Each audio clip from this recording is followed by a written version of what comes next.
तो hi everyone. आज हम इस वीडियो में रेगेक्स के नेक्स्ट टॉपिक पिक करने वाले हैं, जिसके अंदर स्क्रिप्ट कैरेक्टर जितने भी होते हैं वो सारे आएंगे। तो अभी के लिए हम सबसे पहले बात करेंगे स्लैश डॉट की। अभी हमने थोड़ी देर पहले डॉट सबसे पहले यूज किया था। डॉट डॉट बेसिकली जब यूज करते हैं तो इस पूरे स्ट्रिंग में जितनी भी कैरेक्टर्स प्रेजेंट होते हैं, जितने भी कैरेक्टर प्रेजेंट होंगे वो सबको काउंट करेगा, सबको इंक्लूड करेगा। बट अगर हमें इसमें केवल टारगेट हमें डॉट को करना हो, जैसे मुझे अगर पूरे कैरेक्टर में ए ढूंढना होगा तो मैं ढूंढूंगा, ए लिखूंगा एंड जहाँ जहाँ ए होगा मैं मुझे मिल जाएगा, इजीली सारे हाईलाइट हो गए। लेकिन मुझे अगर डॉट करना है तो तो मैं कैसे करूँगा? अगर मैं केवल डॉट लिखता हूँ फिर तो वो सबको काउंट करेगा। इसका तरीका हमें बैकवर्ड स्लैश उसके बाद डॉट देना होगा।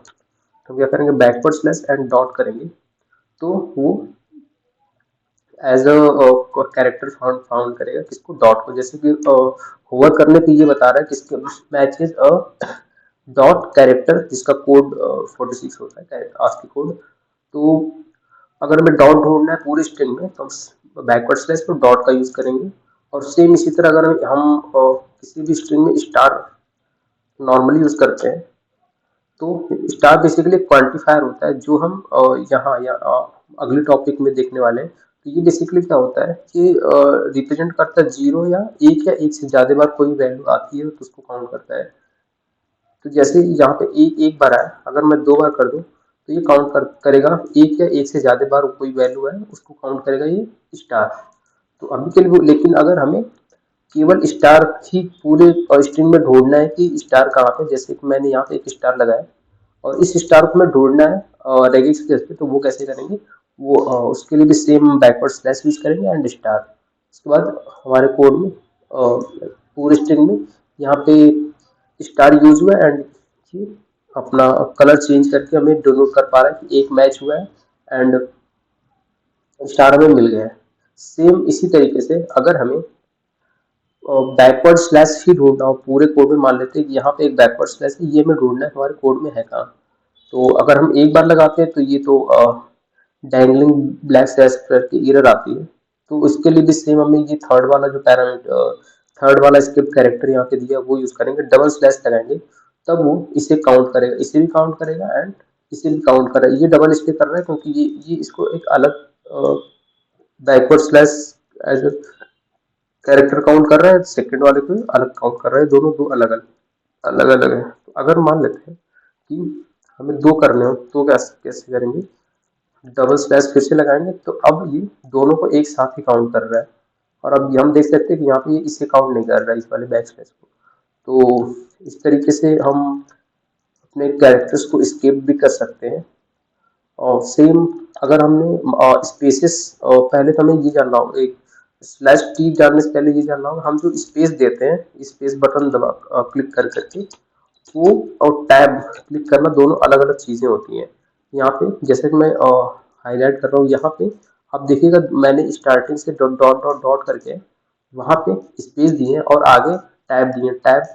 तो ये स्लैश अगर हमें स्पेस काउंट करना है तो हम यस क्लिक कर किया करते थे एंड, लेकिन अगर हमें टैब काउंट करना है तो क्या करेंगे? बैकवर्ड स्लैश और टी काउंट करेंगे। तो जैसे यहाँ पे मैंने टैब दे रखा है और यहाँ पे यहाँ से यहाँ तक स्ट्रिंग, यहाँ से डॉलर के बाद यहाँ तक मैंने स्पेस दिया था एंड उसके बाद ये इसके आगे के तीन टैब्स है।